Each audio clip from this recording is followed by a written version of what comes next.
ओम श्री गुरुदेव दत्त. नमस्कार मित्रांनो, तुमचे ओम श्री गुरुदेव दत्त या चॅनलमध्ये मनापासून स्वागत. आजपासून आपण बघणार आहोत हिरण्यगर्भ कथा ब्रह्मांड नायकाची, श्री स्वामी समर्थ महाराजांची.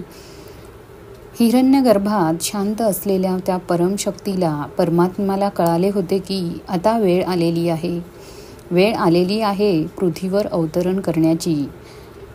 भारतवर्षात तो काळ शके 1071 होता. त्या अथांग सोनेरी प्रकाशमान हिरण्यगर्भात पहुडलेल्या परमात्म्याला पुढची काही शतके भारतवर्षामध्ये सिद्ध, बुद्ध, अर्थ गांजलेले साधारण, असाधारण, कष्टी जीवात्म्यांसाठी कार्य करायचे होते. कालगणनेनुसार 1200 वर्ष इथे सम्राट अशोकापासून ते मौर्य किंवा हुन वंशातील अनेक राजवाड्यांनी आपापल्या राज्यकाळात त्यावेळेस सनातन धर्माचा ऱ्हास केला होता.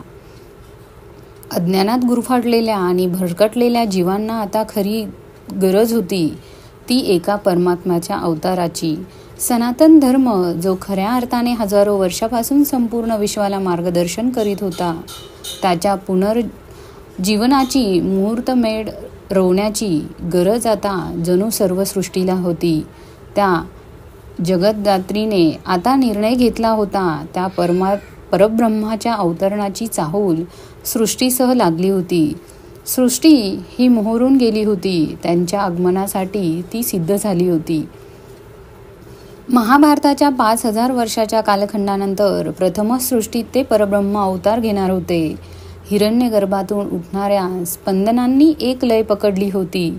ती स्पंदने संपूर्ण विश्वात परावर्तित होऊन त्याच्या अवतरणासाठी जागेची निवड करत होती. त्या स्पंदनांचा रोख आता हिमालयातील सर्वात उत्तुंग शिखरावर होता.